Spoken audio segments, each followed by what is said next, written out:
பிரச்சனையே இல்லாத ஒரு மனுஷன் அப்படின்னு இருக்கவே முடியாது. அது நடுத்தர வர்க்கமாக இருந்தாலும் சரி, பணக்காரர்களாக இருந்தாலும் சரி, இல்லை ஏழைகளாக இருந்தாலும் சரி, எல்லாருக்கும் ஒரு விதமான பிரச்சனைகள் இருந்துக்கிட்டே தான் சார் இருக்கும். இந்த பிரச்சனைகளே இல்லாத மனிதர் அப்படின்னு ஒருத்தர் உலகத்தில் உண்டா சார்? மனுஷனுக்கு மட்டும் என்ன உலகத்தில் இருக்கிறான்னு 8வது உலகத்தில் இருக்கிறாப்புல.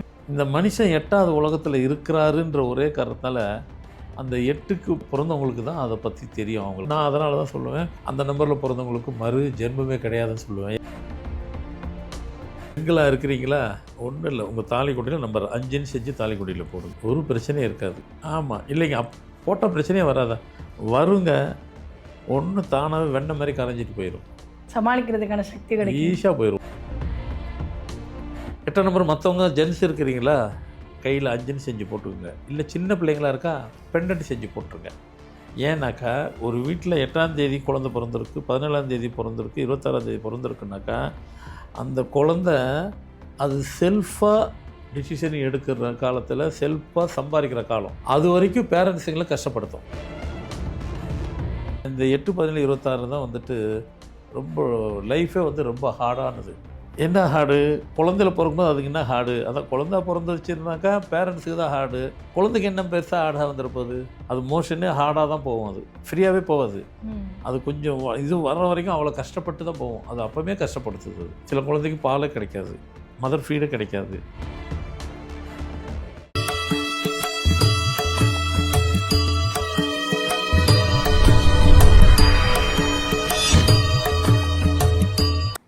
நியூமராலஜி நேயர்களுக்கு நர்மதாவின் அன்பான வணக்கம்.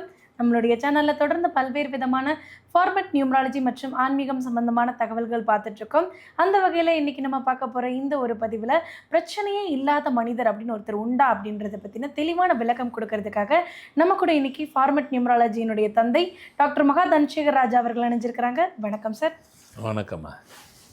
சார், வாழ்க்கையில் எல்லாருக்கும் பிரச்சனை வர்றது அப்படின்றது சகஜம்தான் சார். பிரச்சனையே இல்லாத ஒரு மனுஷன் அப்படின்னு இருக்கவே முடியாது. அது நடுத்தர வர்க்கமாக இருந்தாலும் சரி, பணக்காரர்களாக இருந்தாலும் சரி, இல்லை ஏழைகளாக இருந்தாலும் சரி, எல்லாருக்கும் ஒரு விதமான பிரச்சனைகள் இருந்துக்கிட்டே தான் சார் இருக்கும். இந்த பிரச்சனைகளே இல்லாத மனிதர் அப்படின்னு ஒருத்தர் உலகத்தில் உண்டா சார்? பிரச்சனையே இல்லாத மனிதர்கள் அப்படின்னு சொல்லி எங்கே இருக்கிறாங்க? இல்லையே. கோபுரத்தில் இருந்தாலும் சரி, குடிசையில் வாழ்ந்தாலும் சரி, மிடில் கிளாஸில் இருந்தாலும் சரி, எந்த கிளாஸில் வேணாலும் இருக்கட்டும், உயர்ந்த பதவியிலே கூட இருக்கட்டும், பெரிய பிஸ்னஸ்மேன், பிக் ஷாட்டு, நீ எந்த இடத்துல எப்படி எடுத்து போட்டு பார்த்தாலும் அவங்களுக்குள் இன்னொரு மறுபக்கம்னு ஒன்று இருக்கும். அந்த மறுபக்கம் தான் பிரச்சனைகள் இருக்கும். அதை ஃபேஸ் பண்ணி தான் ஆகணும். அது இல்லாத ஒரு மனிதன் கூட உலக அளவில் இல்லை. இப்போ உலகம் ஃபுல்லாக கிட்டத்தட்ட நியர்லி 900-1000 crores கிட்ட போயிட்டுருக்கு. ஒருத்தர் கூட இல்லையானா ஒருத்தர் கூட இல்லை. ஒரு வேலை சித்தர்கள் சாமியாராக போயிட்டவங்க, எதுக்குமே அவங்களுக்கு எந்த இதுவும் இல்லை அப்படிங்கிறவங்களுக்கு ஒன்றா இல்லாமல் கூட இருக்கலாம் அப்படின்னு நம்ம நினைக்கிறோம். அவங்களுக்கும் பிரச்சனை இருக்க தான் செய்யும். கண்டிப்பாக சார். இப்போ இந்த பிரச்சனைகளே இல்லாத மனிதர்கள்னு இருக்க முடியாது அப்படின்றப்போ, இந்த பிரச்சனை பணக்காரனுக்கு வருது, ஏழைக்கும் வருது. ஒரு பிரச்சனை ஒருத்தனுக்கு ஏற்படுறதுக்கு என்ன காரணமாக இருக்கும் சார்? அதான் உலகம் பார்த்திங்கனாக்கா 3 உலகங்கிறது நமக்கு தெரிஞ்ச வரைக்கும். நாம் வாழ்கிற பூலோகம், கீழோகம், மேலோகம். அந்த மேலோகத்தில் செவ்வாய் கிரகத்தை. அப்போ 3 உலகத்துலேயும் தண்ணீர், உயிரினங்கள்லாம் இருக்குதுன்னு தான் சொல்லப்பட்டிருக்கு. சயின்டிஸ்டில் ஆராய்ச்சி பண்ணாங்க, அது தெளிவாக அதுக்கு ப்ரூஃப்லாம் கொடுக்குறாங்க. இருக்கான்னா அதில் என்ன டவுட் இருக்குது? இருக்குது தான். நீங்கள் ஒரு 200 அடி 500 அடி ஆழம் தோண்டும் போது புழு கூட தான் இருக்குது. தண்ணிக்காக தோன்றீங்க, பார்த்தா அதுலேருந்து வருது. அது அப்போது இருக்கா? இருக்குது. தண்ணி இருக்கா? இருக்குது. எனக்கு தெரிஞ்சு கருட புராணம்னு ஒன்று இருக்குது. அதில் 14 உலகம்னு இருக்குதுன்னு சொல்லுது. இந்த கருட புராணம் 14 உலகத்தில் மனிதன் ஒவ்வொருத்தரும் ஒவ்வொரு உலகத்தில் இருக்காங்க. கிரகம் அது ஒரு உலகத்துக்கு போயிடுச்சு. சூரிய கிரகம், சந்திர கிரகம், இவங்க எல்லாம் கிரகத்தில் போயிட்டாங்க. அவங்களுக்கு வீடு கிரகத்தில் போயிட்டாங்கன்னா அவங்களுக்கு ஒரு வீடு, 1ஆம் நம்பர் வீடு, 2ஆம் நம்பர்லாம் இவங்களுக்கு சேர்ந்தது. 14ஆம் நம்பர் கிரகம் யாருக்கு போகுதுன்னு கேட்டாக்கா பிரம்மன். அதாவது ஒவ்வொருத்துக்கும் ஒரு வீடு மீன்ஸ் அது உலகம், அவங்க உலகம். அதை தான் வீடுன்னு நான் சொல்லிக்கிறேன், உலகத்தை தான் சொல்கிறேன். அவர் 14 உலகத்தில் இருக்கிறார், இவங்க ஒரு உலகம். அக்னி அவர் 9ஆவதில் இருக்கிறார். மனுஷனுக்கு மட்டும் என்ன உலகத்தில் இருக்கிறான்னு 8வது உலகத்தில் இருக்கிறாப்புல. இந்த மனுஷன் 8வது உலகத்தில் இருக்கிறாருன்ற ஒரே காரணத்தால் அந்த 8க்கு பிறந்தவங்களுக்கு தான் அதை பற்றி தெரியும். அவங்களுக்கு வாழ்க்கைன்னா எப்படி அவங்க அனுபவிக்கிறாங்கன்னு 8, 17, 26ஆம் தேதி பிறந்தவங்கள போய் கேட்டிங்கனாக்கா, வாழ்க்கையில் நீங்கள் எப்படி வாழ்ந்துட்டுருக்கிறீங்க அப்படின்ட்டு கேட்டால் கூட, சின்ன வயசுலேருந்து பெரிய வயசு வரைக்கும், சின்ன வசதி குறைவாலேருந்து அதிலும் மிக பெரிய கோடீஸ்வரனாக இருந்தாலும் சரி, அதில் சயின்டிஸ்டாக இருந்தாலும் சரி, பெரிய பதவியில் இருந்தாலும் சரி, அவங்க பிரச்சனை அவங்களுக்கு தான் தெரியுங்கிற மாதிரி நான் அதனால தான் சொல்லுவேன், அந்த நம்பரில் பிறந்தவங்களுக்கு மறு ஜென்மமே கிடையாதுன்னு சொல்லுவேன். ஏன்னா வாழ்கிற காலத்தில் அத்தனைத்தையும் அனுபவிச்சிருவாங்க. அவங்க அனுபவிக்காதது அவங்க வாழ்கிற வாழ்க்கையில் எதுவுமே கிடையாது.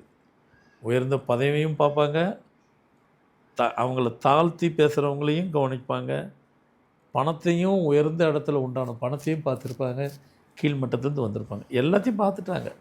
அப்போது 8ஆம் தேதி பிறந்தவங்களுக்கே இப்படி இருக்குன்னாக்கா மொத்த மனித வர்க்கமே 8வது உலகத்தில் தான் நாம் வாழ்கிறோம்.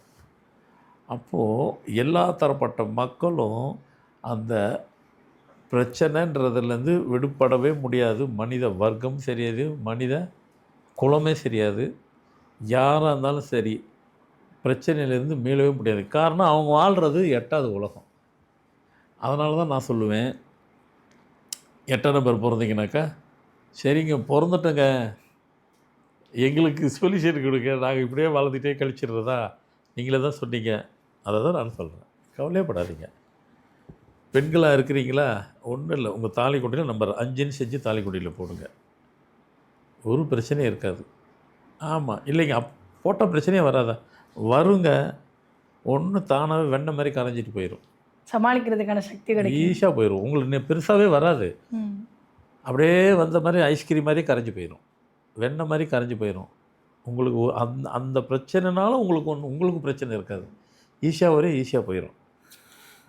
8ஆம் நம்பர் மற்றவங்க ஜென்ஸ் இருக்கிறீங்களா, கையில் 5ன்னு செஞ்சு போட்டுக்குங்க. இல்லை சின்ன பிள்ளைங்களா இருக்கா, பெண்டன்ட் செஞ்சு போட்டுருங்க. ஏன்னாக்கா ஒரு வீட்டில் 8ஆம் தேதி குழந்தை பிறந்திருக்கு, 17ஆம் தேதி பிறந்திருக்கு, 26ஆம் தேதி பிறந்திருக்குனாக்கா, அந்த குழந்தை அது செல்ஃபாக டிசிஷன் எடுக்கிற காலத்தில், செல்ஃபாக சம்பாதிக்கிற காலம், ரெண்டும் ஒன்று தான். அது வரைக்கும் பேரண்ட்ஸுங்களை கஷ்டப்படுத்தும். சரிங்க, இப்போ அந்த குழந்தைக்கு 25 வயசு, 26, 27 வயசு ஆச்சு, இப்போ சொந்தமாக சம்பாதிக்குது அப்படின்னு தான் பேரண்ட்ஸை விட்டுரும். எந்த குழந்தை சொல்கிறோமோ அது கஷ்டப்படும், அது வரைக்கும் அவங்கள கஷ்டப்படுத்தும். அப்போது இந்த 8, 17, 26 கடைசி வரைக்கும் அவங்க கஷ்டப்படணுங்கிறதுக்கு இது ஒரு எக்ஸாம்பிள் இல்லை, இது ஒரு ஃபார்முலா. சரி சரி, இப்போ 8ஆம் தேதியில் பிறந்தவங்களுக்கு இந்த பிரச்சனை அப்படின்றது இருக்கும், அதுக்கான சொல்யூஷன் என்னன்றதை கொடுத்துட்டீங்க. இப்போ 8வது லோகமாக இருக்கக்கூடிய பூலோகத்தில் பிறந்திருக்கக்கூடிய நம்ம எல்லாருக்குமே பிரச்சனைகள் அப்படின்றது துரத்திக்கிட்டே தான் இருக்குது. அப்படி துரத்திட்டே இருக்கிறவங்களுக்கு சில பிரச்சனைகள் வந்து மூழ்கடிக்கிற அளவுக்கான பிரச்சனைகளாக கூட சில பேருக்கு ஏற்படுது அப்படின்றப்போ, அவங்க வாழ்க்கையில் அந்த பிரச்சனைகள் வெண்ண மாதிரி கரைஞ்சு போனோம்னா இந்த 5ஆம் நம்பர் மட்டுமே போதுமானதாக இருக்குமா, இல்லை வேறு ஏதாவது விஷயங்கள் உண்டா சார் பரிகாரமா? இல்லை, இது வந்து இறைவன் படைப்பு. இறைவன் படைச்சதை போய் ஏன் படைச்ச, அதை படைக்க முடியாதுக்கு என்ன வழி, அதெல்லாம் யாரெல்லாம் செய்ய முடியாது, அது முடிஞ்சு போயிடுச்சு. பிறந்ததுக்கு அப்புறம் தான் அதை அனுபவிக்கிறது, அதுக்கெல்லாம் இந்த நம்பர் மூலயமாவே நம்ம வந்துட்டு அதை அழகாக ரொம்ப கஷ்டப்படுறது, படாமல் இருக்கிறது, அதெல்லாம் கொண்டு போகிறதுக்கு பிறந்ததுக்கு அப்புறம்தான். ஒரு கருவில் உருவாக இருக்கும்போது ஒன்றும் இல்லை, வெளியே வந்துட்டோம் அப்புறமா தான் அது குழந்தை, அது வரைக்கும் அது உரு தான். அது வெளியே வந்தால், கருலேருந்து வெளியே வந்ததுக்கப்புறம் தான் குழந்தை ஆனதுக்கப்புறம் நம்ம இதெல்லாம் செஞ்சிடலாம். ஆனால் மனுஷ வர்க்கத்துக்கு கடைசி வரைக்கும் கஷ்டம் தான் படணும், எல்லாருமே சரி. 8வது அப்போ திருப்பி கூட சில பேர் கேட்டுரும், சரிங்க சார் நீங்கள் தான் சொல்கிறீங்க 8வது உலகத்தில் மனுஷன் பிறந்து அவ்வளோ பேருமே வந்து மனித வர்க்கமே கஷ்டப்படுவாங்கன்றான், 8, 17, 26க்கு மட்டும் 5ஆம் நம்பர் போட சொல்லி நாங்களாம் போட்டக்கூடாது, சந்தேகம் வரும்ல சார்? கண்டிப்பாக கேட்பாங்க. நம்ம ஆளுங்க வந்து ரொம்ப ஜூட்டாக கவனிப்பாங்க, ரொம்ப கேர்ஃபுல்லாக பார்ப்பாங்க, ரொம்ப தெளிவாக இருப்பாங்க. அப்போ நீங்கள் தானே சொன்னீங்க 8வது உலகம்ன்ட்டு, அப்போ நாங்கள் எல்லாமே போட்டுக்கலாம். எல்லாமே போடணும்னு அவசியம் இல்லை. ஏன்னா இந்த 8, 17, 26 தான் வந்துட்டு ரொம்ப லைஃபே வந்து ரொம்ப ஹார்டானது. என்ன ஹார்டு, குழந்தையில பிறக்கும்போது அதுக்கு என்ன ஹார்டு, அதான் குழந்தை பிறந்துச்சுனாக்கா பேரண்ட்ஸுக்கு தான் ஹார்டு, குழந்தைக்கு என்ன பெருசாக ஹார்டாக வந்துருப்போது, ஹார்டு தாங்க. அது மோஷனே ஹார்டாக தான் போகும், அது ஃப்ரீயாகவே போகாது. அது கொஞ்சம் இது வர வரைக்கும் அவ்வளோ கஷ்டப்பட்டு தான் போகும், அது அப்போவே கஷ்டப்படுத்துது. அது சில குழந்தைக்கு பாலே கிடைக்காது, மதர் ஃபீடே கிடைக்காது, சில பேருக்கு வளர்க்குறதுக்கு காசே இருக்காது. இந்த மாதிரி கஷ்டங்கள் அதை தான் சொல்ல வர அவங்களுக்குலாம் மறுஜன்மம் இல்லாததுக்கெல்லாம் நிறைய சொல்லலாம், நிறைய விஷயம். அதனால தான் அவங்களுக்கு அப்படி போட சொல்கிறேன். ஸோ அதனால் வந்து அந்த ஏன் கேள்வி என்னென்னா, மனித வர்க்கமே ஏங்க இப்படி இருக்குது உலகம் ஃபுல்லாக நம்ம மெட்ராஸு, தமிழ்நாடு, இந்தியாலாம் இல்லை. நீ எந்த மனிதனாக பிறந்த எல்லாத்துக்கும் அவங்க எல்லாருமே போடலாமா? வெள்ளைக்காரங்களே போட வச்சுருக்கிறேன், போட்டுட்டு இருக்கிறாங்க. அப்போ நம்ம தான் உலகம் ஃபுல்லாக பார்க்குறோமே. ஆமாம் சார். ஏன்னா வந்து எனக்கு தெரிஞ்சு ஒரு 40-45 வருஷங்களாக நீங்கள் வந்து இந்த துறையில் தொடர்ந்து நிறைய பேருக்கு வந்து நம்பர்ஸ் மூலமாக அவங்க வாழ்க்கையில் நிறைய மேஜிக் கொடுத்துட்ருக்கீங்க சார். பெரிய பெரிய ஆட்களாக இருக்கட்டும், அரசியல் பிரமுகர்களாக இருக்கட்டும், இல்லை சயின்டிஸ்ட் வரைக்குமே உங்ககிட்ட நம்பர்ஸ் வாங்கி சஜஷன்ஸ் கேட்டு நிறைய விஷயங்கள் பண்ணியிருக்காங்க அப்படின்றது எங்களுக்கு தெரியும். அப்படின்றப்ப எங்கள் வாழ்க்கையில் கொஞ்சம் சக்ஸஸ்ஸு, இந்த பிரச்சனைன்ற வார்த்தை காதில் விழுகாமல் இருக்கிறதுக்கு நீங்கள் சொல்யூஷன் கொடுத்தா நல்லா இருக்குன்றது எல்லாரோட எதிர்பார்ப்பாகவும் இருக்கும் இல்லையா சார்? இல்லை, அதுக்கு தான் இப்போ கொடுத்துருக்குறேன். ஆனால் எல்லாத்துக்கும் வேணும்னு போகும்போது இப்போது 8வது உலகம் அப்படின்னு சொல்லிட்டிங்கன்னா மற்ற உலகம்லாம் இருக்குல்ல. 8வது உலகத்தில் 8ஆம் நம்பர் பிறந்தவங்களுக்கு கொடுத்துட்டேன். மற்ற உலகம் இருக்குது இல்லைங்களா, அவங்களுக்கு அப்போ வரும்போது அப்போ கொடுப்பேன்ல. இப்போ மற்ற உலகங்களில் வந்து இப்போ 8வது உலகத்தில் மனிதர்கள் வாழ்கிறாங்க சார். மற்ற நீங்கள் சொல்கிறக்கூடிய உலகங்களில் வந்து புல், செடி, பூண்டு இதெல்லாம் வந்து மனிதர்கள், விலங்குகள் எல்லா உயிரினங்களும் வாழ்ந்துட்டு இருக்கா சார்? இல்லை, அது வந்து யுகம். அது வந்து அது கிரேதாயகம், திரேதாயகம், துவாரதாயகம், கலியுகம். அந்த யுகத்தில் வரும்போது அது வந்துடும். நம்ம முதல்ல வந்துட்டு கிரேதாயகம் தான் கடவுள் வாழ்ந்தது. அப்புறம் திரேதாயகம்னு வரும்போது அப்போ இந்த அனிமல்ஸ் இதெல்லாம் படைச்சது. அப்புறம் எல்லாத்தையும் மனுஷனை கடைசியாக படைச்சு விட்டது. ஏன்னா இவங்கள பாதுகாக்கிறதுக்கு, இவங்கள பராமரிக்கிறதுக்கு இதெல்லாம் வேணும்போது மனித உயிர்னு இருந்தால் தான் அது வரும். அதனால தான் வந்துட்டு அந்த நவராத்திரிங்கிறதுனுடைய கொலு வைக்கிறாங்களே, கொலுனுடைய கான்செப்ட் என்ன? இதுதான். மொத்தம் 9 இருக்கும் அடுக்கு, லேயராக இருக்கும் இல்லைங்களா. கீழே இருந்து பார்த்தீங்கன்னா, கீழே ஃபஸ்ட்டு அது ஓரறிவு, ஈரறிவு, 3 அறிவு, 4 அறிவு. ஒரு அறிவு இறைவன் சொல்ல மாட்டாங்க. ஒரு அறிவுக்கு என்ன இருக்கும்? இறைவன் முதல்ல எதை படைச்சாரு? புல் இருக்கும், புல் பூண்டு மாதிரி சின்னதாக இருக்கும். ஈரறிவு வந்துட்டு ஊர்னவ இருக்கும். 3 அறிவு பறவை. இப்படியே 4 அறிவு அனிமல்ஸ், 5 அறிவு. ஒன்றா வந்துட்டு 6வது அறிவில் மனுஷனை நிப்பாட்டிடுவாங்க. மனுஷ பொம்மை மாதிரி இருக்கும். 7வது அறிவு யாருன்னு கேட்டாக்கா சித்தர். 8வது அறிவு யாருன்னு கேட்டாக்கா ரிஷிகள். 9வது அறிவு கடவுள். அப்படின்னாக்கா முதல் அறிவு உள்ளதை 2வது அறிவு காப்பாற்றணும், 2வது அறிவு 3வது, இப்படியே 5 அறிவு கடைசியில் யார் காப்பாற்றணும்? 6 அறிவு பெற்ற மனிதன் காப்பாற்றணும். 6 அறிவு பெற்றது உள்ள மனிதன் யார் காப்பாற்றணும்னா சித்தர் காப்பாற்றணும். அது 7வது அறிவு தான் சித்தர்கள், தேவர்கள், இவங்கெல்லாம் 7. 8 தான் ரிஷிகள். இன்னும் அது அடுத்தபடி ரிஷிகள் உட்காந்துருப்பாங்க. அடுத்து தான் மொத்தத்தையும் அனைத்தும் சங்கமிக்கிறவர் தான் 9வது அறிவு தான் வந்துட்டு இறைவன். அவரை கொண்டு சிவனை வச்சுருப்பாங்க. அதனால் அந்த நவராத்திரியினுடைய தாற்பயமே உண்மையிலே இதுதான். ஆனால் நிறைய பேர் நவராத்திரியில் வந்துட்டு ப்ளவுஸு அதெல்லாம் கொடுப்பாங்க. அது போய்ட்டு ஒரு 10 நாள் ஃபங்க்ஷனு, 10 நாள் கலந்துட்டு, காலத்தில் 9 நாள் கலந்துட்டு போயிடலான்னு நினைக்கிறாங்க. வெறும் பாட்டு பாடுவாங்க, ஒரு ஃபங்க்ஷன் வச்சுட்டு இது கொடுப்பாங்க. அதெல்லாம் கிடையவே கிடையாது. நவராத்திரியில் ப்ளவுஸ் கொடுக்குறாங்க, கொடுக்காம கூட போட்டோம். பாட்டு பாடுறது பாடாமல் கூட போட்டுட்டோம். அந்த குழுவினுடைய கான்செப்ட்டு உலகத்தையே சும்மா ஒரு வீட்டுக்குள்ளேயே உலகத்தையே பாடம் நடத்திட்டு இன்டைரக்டாக பண்ணிட்டு போயிடுது. சரி, இன்றைக்கி நவராத்திரி அப்படின்றது ரொம்ப ஃபேன்சி ஆகிடுச்சுல்ல சார்? எல்லாத்தையும் கொண்டு வந்து உள்ளே வைக்கிறது, என்ன பொம்மைகள் வேணால் வைக்கிறது. நீங்கள் சொல்கிற மாதிரி அந்த பழைய காலத்து ஃபார்மேட்டெல்லாம் ஃபாலோ பண்ணுறது இல்லையே சார் இன்றைக்கி யாரும்? கண்டிப்பாக கிடையாது. அது மாறி போயிடுச்சு. ஆனால் தாற்பயம் இதுதான். அந்த நவராத்திரிங்கிற தாற்பயம் அதுதான். உலகத்தை வீட்டுக்குள்ளே கொண்டு வந்து வச்சாச்சு. அந்த வீட்டுக்குள்ளே வச்சதே அதில் ஒரு பாடம். நம்ம அந்த பாடத்தை தெரிஞ்சிக்காமல் போயிடுறோம். நம்ம ப்ரோக்ராமில் அந்த பாடம் என்னங்கிறது இப்போ தெரிஞ்சுக்கணும்.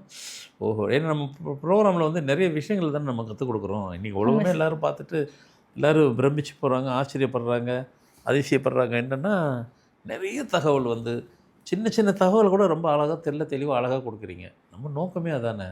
ஸோ யூஸ்ஃபுல்லாக இருக்குமே நம்புகிறேன், நான் இருக்குன்னு நினைக்கிறேன். கண்டிப்பாக சார். ஏன்னா வந்துட்டு உலகத்தில் இருக்கக்கூடிய மக்களுடைய பிரச்சனை அப்படின்றது தீர்க்க முடியாதாக இருந்தால் கூட அந்த பிரச்சனை வந்து வெண்ணெய் மாதிரி அப்படி லேசாக கரைஞ்சி போகிறதுக்கு என்ன வழிமுறைகள் அப்படின்றத ரொம்ப அழகாக எடுத்து சொல்லியிருக்கீங்க. கண்டிப்பாக அதை பார்த்துட்டு இருக்கக்கூடிய நேயர்களுக்கு ரொம்ப பயனுள்ளதாக இருக்கும் நம்புகிறோம். ரொம்ப நன்றி சார். வணக்கம்மா.